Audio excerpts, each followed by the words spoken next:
we know, Mr. Speaker, when I raise an issue of opulence of some of the cabinet ministers, I was blasted.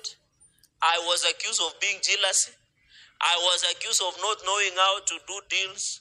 Mr. Speaker, I was accused of coming to take tea and mandazi in parliament instead of going to Tanzania and other countries to broker deals, Mr. Speaker, which is very unfortunate. And I was just calling out, don't eat too much and vomit before the feet of Kenyans. As a former ambassador would say, Mr. Speaker, even in my culture, where I come from, you don't eat and open your shirt. It is a culture, Mr. Speaker. And I called out, and you remember, I was being blasted left, right, and center, Mr. Speaker, and I warned them that if this trend of displaying opulence by members of parliament and some cabinet ministers without humility, and I'm happy, Mr. Speaker, for the last 2 weekends, at least the quality of hair has improved.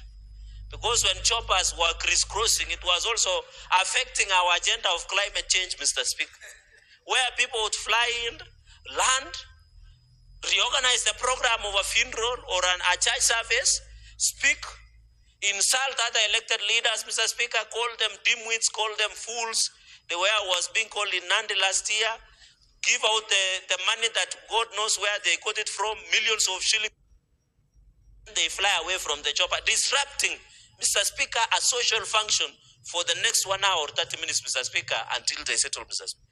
So the issue of corruption, and I think, Mr. Speaker, as a proposal to the President and EACC, Mr. Speaker, we must start doing lifestyle audits to all of us, state officers and all governors.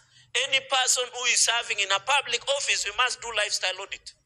We must know, so that the reason Kenyans were on the streets, the reason Gen Z were calling us out, is because they are wondering, how can you contribute 20 million shillings in an Arambe, and yet they don't have even 100 shillings.